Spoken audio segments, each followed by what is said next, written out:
Welcome to the golf edition of Hooked on Sport. This is South Australia's summer golf wrap, where we uncover the stories, personalities and moments that define golf across South Australia and beyond.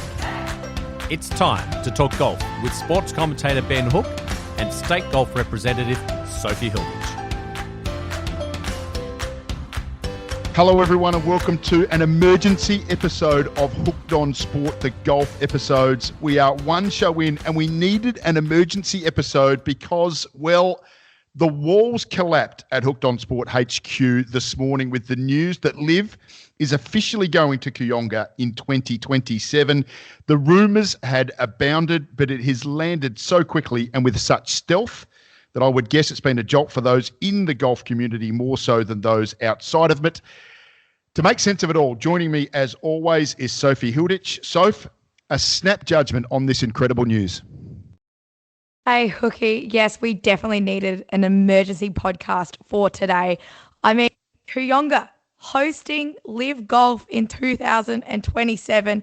I thought the rumours were complete bull, if I'm being honest, but it turns out they were not. And this news has completely broken the internet, broken the golfing world. I honestly can't believe it, Hookie, but I'm looking forward to seeing it. First and foremost, great for South Australia. My great fear here, Soph, was that we were going to lose this event for maybe 1, even 2 years to interstate. So the fact that it stays here is tremendous, and the Kooyonga people deserve commendation for being prepared to step up. Yep, 100%. It's a big commitment for the Kooyonga members. Their course will be closed for a period of time to be able to set up for the LIV Golf. And then, of course, there will be, there's a lot of spectators that will be there. So there'll be a bit of restoration to their course as well. So it's a huge thing for the Kooyonga members, and they should, as you say, should be congratulated and should be thanked. I think it's a huge thing that we are holding LIV again in Adelaide in 2027. I have the same fears as when Grange pulled the pin on it, and it doesn't look like North Adelaide will be ready in time. Yeah, it is. Some of your points there are very well made. I did say at the top, though, that there was some stealth to this announcement. I mean, people like you and me are pretty heavily involved in the industry. As I said, we'd heard the rumours, but this dropped today like a bit of a ton of bricks. Now, that stealth is going to bring with it the fact that the Kooyonga board hasn't really brought the members along just yet. Now, look, let's declare here, you and I are both members of the old rival down the road, Royal Adelaide. But I think there is going to be some challenges with how that plays out and the members potentially feeling like they weren't part of what's a monumental decision for the club. Yeah, Hookie, like you said, we are from the rival club, Royal Adelaide, so I'm sure we do have some pretty heavy points to be made about it. But you're right, as far as I can tell, the Kooyonga members probably haven't quite had an opportunity to speak up about it yet, and I'm sure there will be some comments made and potentially some members not quite happy with the decision of the main committee. But like you said, Hookie, I'm not a Kooyonga member myself, so this is only what I'm taking from some other members that I've heard from. I've spoken to a couple of people. I was at Kooyonga Golf Club today for a variety golf day, so I had the opportunity to chat to a number of members and people who are very much in the know there.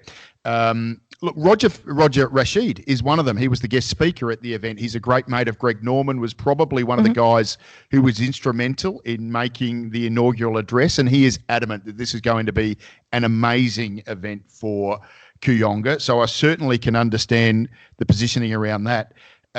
The other thing that I heard today, and I thought this was fascinating, is one of the lead statements in Kooyonga's constitution is their responsibility to promote the game of golf. And I think that is probably where the board settled on. What more can you do to promote the game of golf than host an elite professional event and all of the trappings that brings? So that is going to be a point that for any of the naysayers, they're going to find it very, very difficult to argue against when this is in the Kooyonga Golf Club's constitution.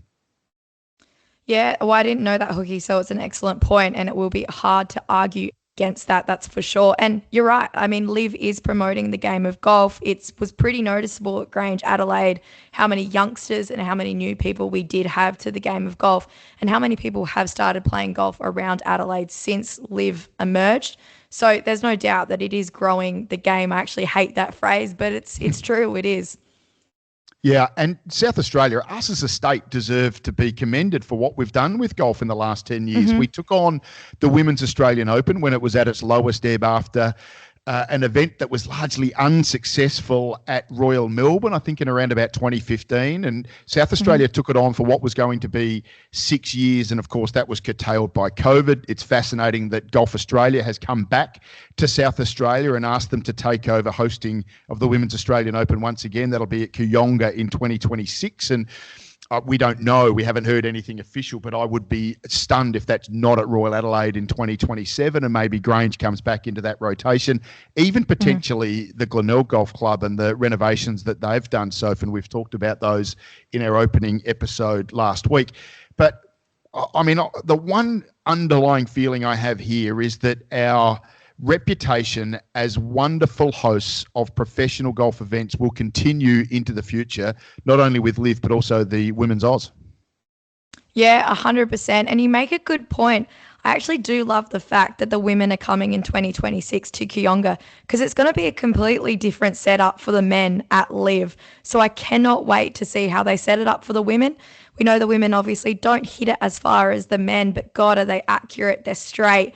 And I'm sure they'll get their greens still hard, and it'll be a real test for the women. But Kooyonga's not the longest course for the men, so I'm curious to see how they set it up for the men, particularly some of those bombers on the LIV Tour. So I cannot wait to see how they set it up for both events, actually. We're reading each other's mind here, because I have on my list of things that I wanted to ask you about was the setup. And that will be something that I'm fascinated to see with Kooyonga. They uniquely have the capacity to set that course up spicy.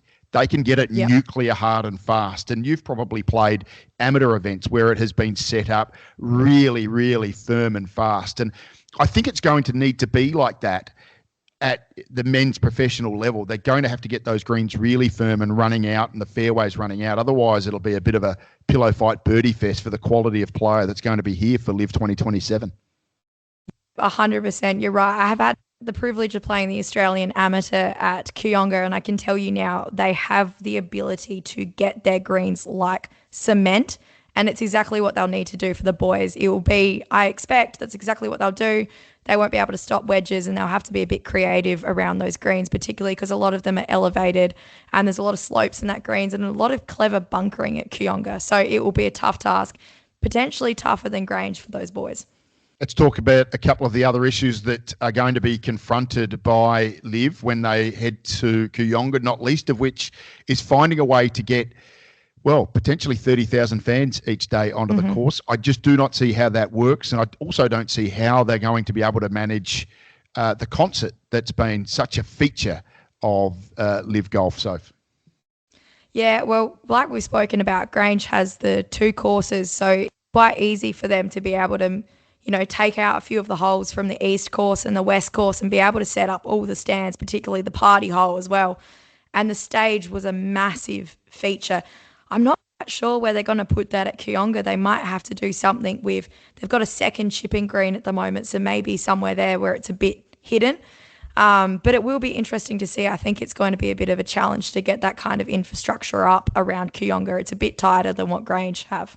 The only thing I can think of is if they put a stage right at the other end of their driving range, which is a magnificent driving range, to be fair, and they've got the length, whether they put it up there and then clear the balls out once all the players have done their hitting, which I imagine is going to be towards the end of the day, and then start to bring the fans in then. I mean, it's a wonderful range. They've got bunkers and all sorts there, so that will be a challenge. The other option is to go down to Lockley's Oval, which is a good 500-600 metres away, but that will be what remains to be seen. So if the one thing I think is going to be interesting with this, Grange is almost pancake flat.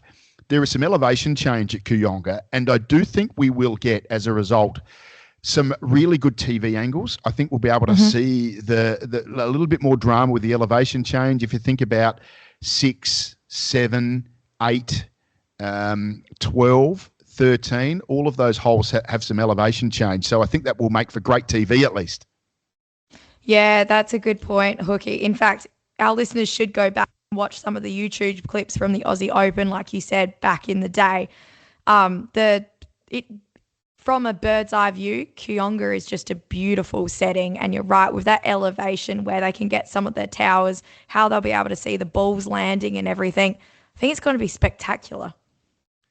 So for my last question that I'll get you to ponder, where do you think we are at for 2028? Because I get the feeling that there is every possibility that this might potentially be a 2-year deal for Kooyonga. They are only talking about 2027 at the moment, but I don't see how North Adelaide's ready by 2028. Well, they haven't even started putting the gears to North Adelaide, and 2028 realistically is only 2 years away. I don't see a full 18-hole course being ready and in good enough condition to host LIV at North Adelaide.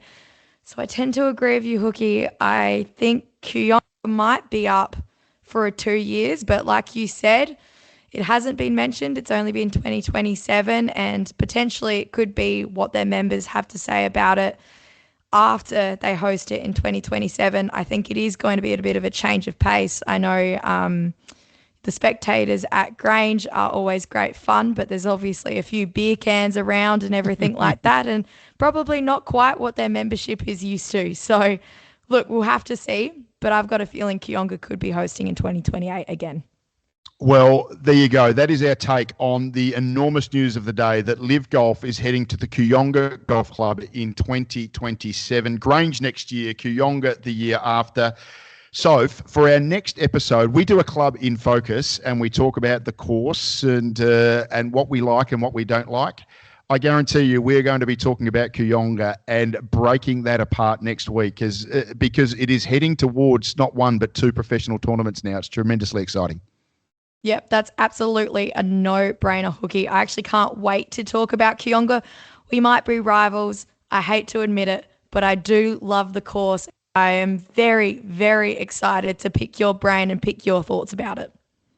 Sophie and I will be back during the week with our normal episode. We're going to be focusing in on cricket next week. We'll be golf the week after, but hope you have enjoyed this emergency podcast. LIV Golf to Kooyonga in 2027. Soph, always great to chat. Thank you. Thanks, Ben. With the last putt sunk, that's a wrap on this golf edition of Hooked on Sport. Thanks for listening. Help us meet more golfers just like you by following us and leaving a review. We look forward to your company on the next golf edition of Hooked on Sport.